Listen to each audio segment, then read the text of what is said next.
Hi friends, welcome to infinite world of GK. ഇന്ന് നമ്മൾ കാണാൻ പോകുന്നത് KSTA നടത്തിയ LSS മോഡൽ എക്സാമിനേഷന്റെ മാത്സിന്റെ അഥവാ ഗണിതത്തിന്റെ മോഡൽ ക്വസ്റ്റ്യൻ പേപ്പറാണ്. 13 മുതൽ 24 വരെയുള്ള ചോദ്യങ്ങളാണ് ഗണിതത്തിൽ ഉൾപ്പെടുത്തിയിരിക്കുന്നത്. 13ാമത്തെ ചോദ്യം നമുക്ക് നോക്കാം. ഒരു ഫാക്ടറിയിലെ 82 തൊഴിലാളികളിൽ 43 സ്ഥിരം തൊഴിലാളികളും ബാക്കി താൽക്കാലിക തൊഴിലാളികളുമാണ്. സ്ഥിരം തൊഴിലാളികൾക്ക് 850 രൂപയും താൽക്കാലിക തൊഴിലാളികൾക്ക് 600 രൂപയുമാണ് ദിവസവേതനം. സ്ഥിരം തൊഴിലാളികളുടെ ദിവസക്കൂലി 55 രൂപയും താൽക്കാലിക തൊഴിലാളികളുടെ ദിവസക്കൂലി 45 രൂപയും വർദ്ധിപ്പിച്ചു.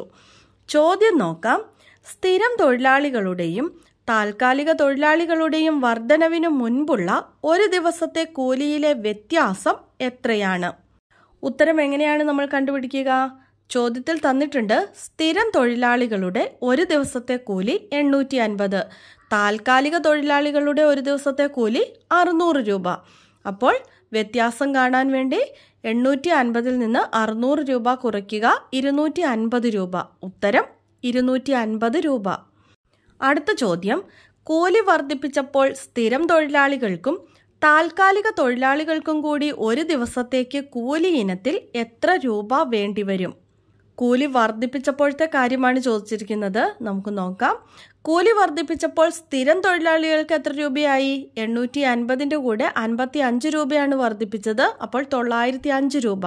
താൽക്കാലിക തൊഴിലാളികൾക്കോ 600 രൂപയുടെ കൂടെ 45 രൂപ വർദ്ധിപ്പിച്ചു, 645 രൂപ. സ്ഥിരം തൊഴിലാളികളുടെ എണ്ണം അവിടെ തന്നിട്ടുണ്ട്, 43 പേര്. 43 പേർക്ക് 905 രൂപ വീതം. 43 × 905 38,915 രൂപ. താൽക്കാലിക തൊഴിലാളികളുടെ എണ്ണം എത്രയാണ്? ആകെ തൊഴിലാളികൾ 82 മൈനസ് സ്ഥിരം തൊഴിലാളികൾ 43. അപ്പോൾ 39 പേരാണ് താൽക്കാലിക തൊഴിലാളികൾ. അവർക്ക് 645 രൂപ വീതമാണ് കൊടുക്കുന്നത്. അപ്പം 39 × 645 25,155 രൂപ. ആകെ കൂലി എങ്ങനെയാണ് കാണുക? 38,915 പ്ലസ് 25,155 രൂപ ഈസ് ഈക്വൽ ടു എത്രയാണ്? 64,070 രൂപ. എല്ലാ തൊഴിലാളികൾക്കും കൂടി ഒരു ദിവസത്തേക്ക് കൂലി ഇനത്തിൽ എത്ര രൂപ നൽകണം? 64,070 രൂപ നൽകണം. അടുത്ത ചോദ്യം. മികച്ച തൊഴിലാളികളെ അനുമോദിക്കാൻ 996 രൂപയ്ക്ക് 4 ട്രോഫി വാങ്ങി എങ്കിൽ ഒരു ട്രോഫിയുടെ വില എത്രയാണ്? എത്ര രൂപയ്ക്കാണ് ട്രോഫി വാങ്ങിയത്? 996 രൂപയ്ക്ക് 4 ട്രോഫി വാങ്ങി. ഒരു ട്രോഫിയുടെ വിലയാണ് കാണേണ്ടത്. 996നെ 4 കൊണ്ട് ഹരിക്കുക. അപ്പോൾ നമുക്ക് ഉത്തരം കിട്ടും 249 രൂപ. 249 രൂപയാണ് ഒരു ട്രോഫിയുടെ വില. അടുത്ത ചോദ്യം. ചതുരാകൃതിയിലുള്ള ഒരു തോട്ടത്തിൽ ചീര, വെണ്ട, പയർ എന്നിവയാണ് കൃഷി ചെയ്യുന്നത്. ആ തോട്ടത്തിന്റെ ഒരു മോഡൽ ഇവിടെ വരച്ചും തന്നിട്ടുണ്ട്. ചോദ്യം ഇതാണ്. സമചതുരാകൃതിയിലുള്ള ചീരത്തോട്ടത്തിന്റെ ചുറ്റളവ് 36 മീറ്റർ ആയാൽ ഒരു വശത്തിന്റെ നീളം എത്രയാണ്? തോട്ടത്തിന്റെ ആകൃതി സമചതുരാകൃതിയിലാണ്, ചുറ്റളവ് 36 മീറ്റർ ആണ്. ഒരു വശത്തിന്റെ നീളം നമ്മൾ കണ്ടുപിടിക്കണം. സമചതുരാകൃതിയിലുള്ള തോട്ടം എന്ന് പറയുമ്പോൾ 4 വശവും ഒരുപോലെയാണ്. 4 വശത്തിന്റെയും നീളം ഒരുപോലെയാണ്. ചുറ്റളവ് 36 അപ്പോൾ നമ്മൾ 36നെ 4 കൊണ്ട് ഹരിക്കുമ്പോൾ നമുക്ക് ഒരു വശത്തിന്റെ നീളം കിട്ടും 9 മീറ്റർ. ഉത്തരം 9 മീറ്റർ എന്ന് കോളത്തിലേക്ക് എടുത്തെഴുതണം കേട്ടോ. അടുത്ത ചോദ്യം. വെണ്ടത്തോട്ടത്തിന്റെ വീതി 5 മീറ്റർ ആയാൽ ചുറ്റളവ് എത്രയാണ്? വെണ്ടത്തോട്ടത്തിന്റെ വീതി 5 മീറ്റർ ആണ്. ചുറ്റളവ് നമ്മൾ കണ്ടുപിടിക്കണം. അതിനുവേണ്ടി എന്താണ് ചെയ്യേണ്ടത്?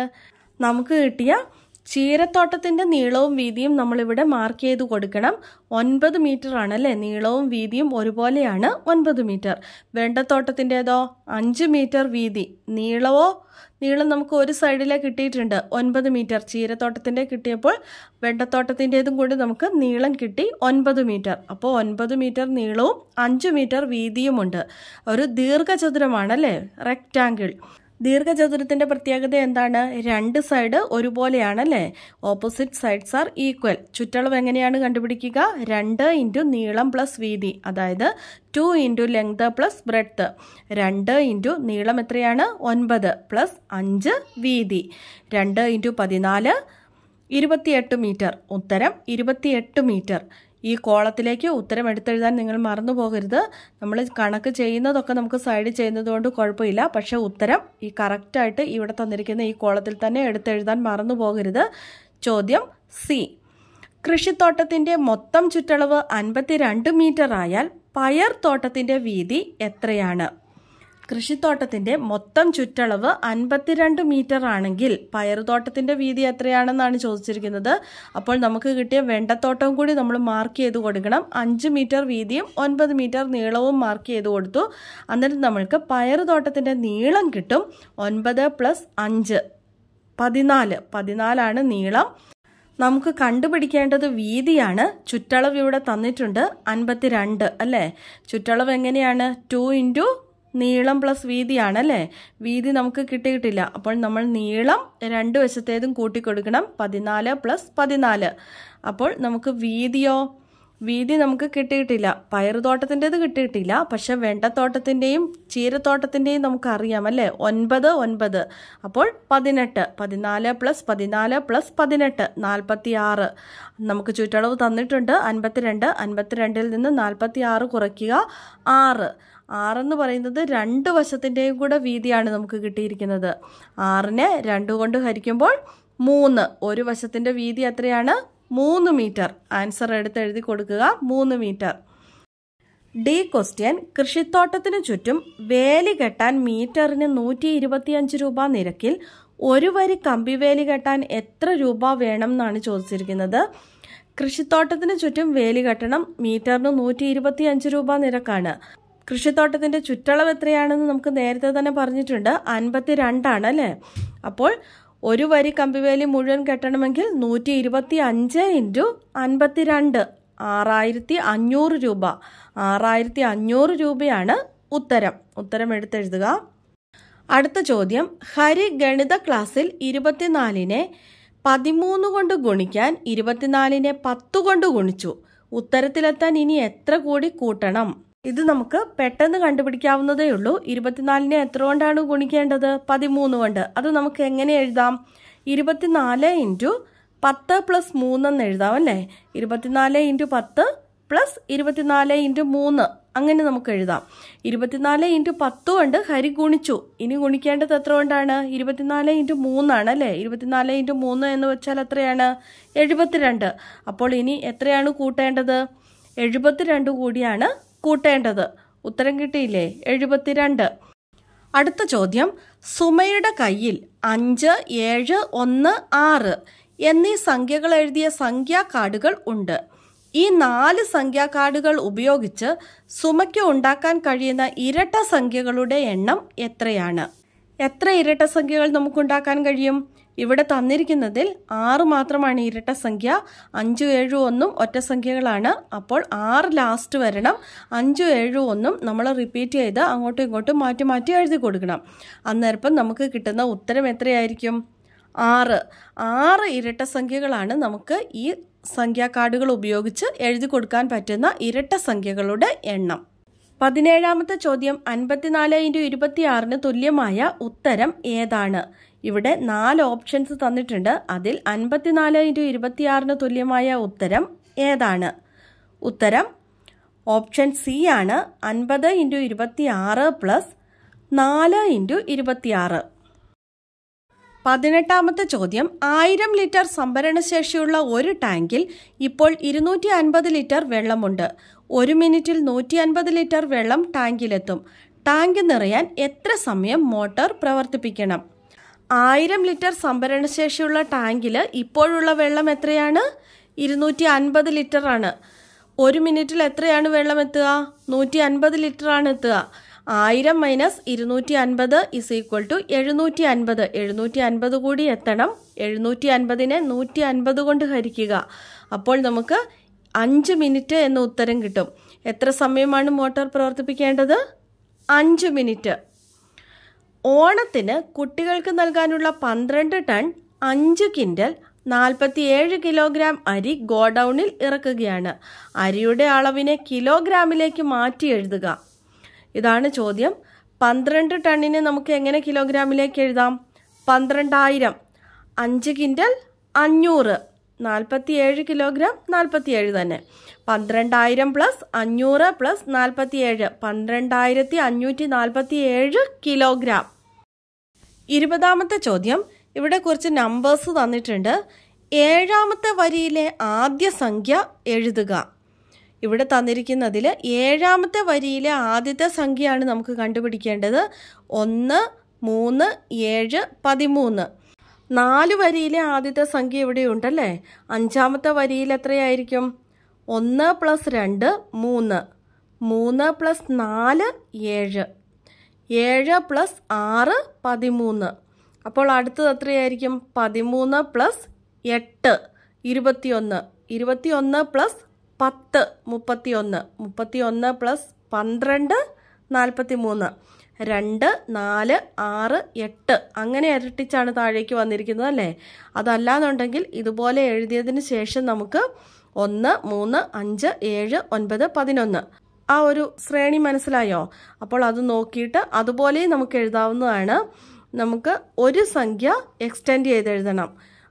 ആദ്യത്തേതിൽ 1 വന്നിരിക്കുന്നത്, 2ാമത്തെ ശ്രേണിയിലോ 2 എണ്ണം, 3ാമത്തേതിൽ 3 എണ്ണം, അങ്ങനെ ഒരെണ്ണം എക്സ്ട്രാ എക്സ്റ്റെൻഡ് ചെയ്ത് 2 കൂട്ടിക്കൂട്ടി എഴുതുകയും ചെയ്യാം. അങ്ങനെയും നമുക്ക് ഈ ഉത്തരം കണ്ടുപിടിക്കാവുന്നതാണ്. ഉത്തരം എത്രയാണ്? 43.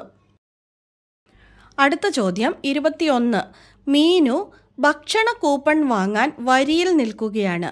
മുന്നിൽ നിന്ന് 12ാമതും പിന്നിൽ നിന്ന് 8ാമതുമാണ് മീനു ഉള്ളതെങ്കിൽ വരിയിൽ നിൽക്കുന്ന ആളുകളുടെ എണ്ണം എത്രയാണ്?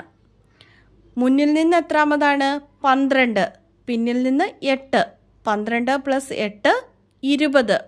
ഇവിടെ മീനുവിനെ നമ്മൾ 2 വട്ടം കൂട്ടിയിട്ടുണ്ട്, 12ാമതും 8ാമതും. അപ്പോൾ 1 കുറയ്ക്കുക. 20ൽ നിന്ന് 1 കുറച്ചാൽ 19. ഇതുപോലെ നമുക്ക് എളുപ്പത്തിൽ ഇത് കണ്ടുപിടിക്കാം. ആകെ വരിയിൽ നിൽക്കുന്ന ആളുകളുടെ എണ്ണം 19 ആണ്. 22ാമത്തെ ചോദ്യം. കണ്ണൂരിൽ 23/2/2025 ആരംഭിക്കുന്ന പുസ്തകമേള 12 ദിവസം നീണ്ടു നിൽക്കുമെങ്കിൽ പുസ്തകമേള അവസാനിക്കുന്ന തീയതി ഏതാണ്? ആരംഭിക്കുന്നത് എപ്പോഴാണ്? 23/2/2025 ഫെബ്രുവരി 23-നാണ് ആരംഭിക്കുന്നത്. 12 ദിവസമാണ് നീണ്ടു നിൽക്കുന്നത്. ഫെബ്രുവരിയിൽ എത്ര ദിവസങ്ങളുണ്ട്? 28 ദിവസങ്ങളേ ഉള്ളൂ അല്ലേ. അപ്പോൾ 23 മുതൽ 12 ദിവസം എന്ന് പറയുമ്പോൾ ഫെബ്രുവരി 28 ആകുമ്പോൾ 6 ദിവസമായി. പിന്നെ 6 ദിവസം കൂടി ആകുമ്പോഴോ? മാർച്ച് 6. മാർച്ച് 6 അവസാനിക്കുന്ന തീയതി. 23ാമത്തെ ചോദ്യം. ചിത്രത്തിൽ കാൽഭാഗത്തെ സൂചിപ്പിക്കുന്നത് ഏതാണ്? ഇവിടെ 4 ചിത്രങ്ങൾ തന്നിട്ടുണ്ട്. അതിൽ കാൽഭാഗത്തെ സൂചിപ്പിക്കുന്നത് ഏത് ചിത്രമാണ്? ആദ്യത്തെ ചിത്രം എത്ര ഭാഗമാണ്? അരഭാഗം. രണ്ടാമത്തേത് 3/4 മുക്കാൽ ഭാഗം. മൂന്നാമത്തെ ചിത്രവും മുക്കാൽ ഭാഗമാണ് അല്ലേ, 3/4. നാലാമത്തെ ചിത്രം 1/4 കാൽ ഭാഗം. അപ്പോൾ ഏതാണ് ഉത്തരം? 4ാമത്തെ ചിത്രമാണ് ഉത്തരം. ഓപ്ഷൻ ഡി, കാൽ ഭാഗം. അടുത്തത് 24ാമത്തെ ചോദ്യം. 7:40 പുറപ്പെടേണ്ട തീവണ്ടി 20 മിനിറ്റ് വൈകിയാണ് കോഴിക്കോട് നിന്ന് പുറപ്പെട്ടത്. അന്നേ ദിവസം 13:20 തൃശ്ശൂരിൽ എത്തിച്ചേർന്നു എങ്കിൽ തീവണ്ടി യാത്രയ്ക്ക് എടുത്ത സമയം എത്രയാണ്? 7:40 പുറപ്പെടേണ്ടത്. 20 മിനിറ്റ് വൈകിയാണ് കോഴിക്കോട് നിന്ന് പുറപ്പെട്ടത്. അപ്പോൾ എത്ര മണിക്കാണ് പുറപ്പെട്ടത്? 7:40 + 20 7:60 എന്ന് പറഞ്ഞാൽ 8 മണിക്ക്. 8 മണിക്കാണ് പുറപ്പെട്ടത്. 13:20 തൃശ്ശൂരിൽ എത്തിച്ചേർന്നു. 13:20 എന്ന് പറഞ്ഞാൽ എത്രയാണ് സമയം? 1:20 ആണല്ലേ. 8 മണി മുതൽ 12 മണി വരെ 4 മണിക്കൂർ. 4 മണിക്കൂറിൻ്റെ കൂടെ 1 മണിക്കൂറും 20 മിനിറ്റും കൂടി കൂട്ടണം. അപ്പോഴെത്രയാണ്? 5 മണിക്കൂർ 20 മിനിറ്റ്. ഉത്തരം 5 മണിക്കൂർ 20 മിനിറ്റാണ് കോഴിക്കോട് നിന്ന് തൃശ്ശൂർ വരെ തീവണ്ടി യാത്രയ്ക്ക് എടുത്ത സമയം. നമ്മുടെ മാത്സിൻ്റെ ക്വസ്റ്റ്യൻസ് ഇവിടെ തീർന്നിരിക്കുകയാണ്. എല്ലാവരും നന്നായി പഠിച്ച് പ്രിപ്പയർ ചെയ്തതിന് ശേഷം എക്സാം എഴുതണം. എല്ലാവർക്കും ബെസ്റ്റ് വിഷസ്. നമ്മുടെ ബോണസ് ക്വസ്റ്റ്യൻ നമുക്ക് നോക്കാം.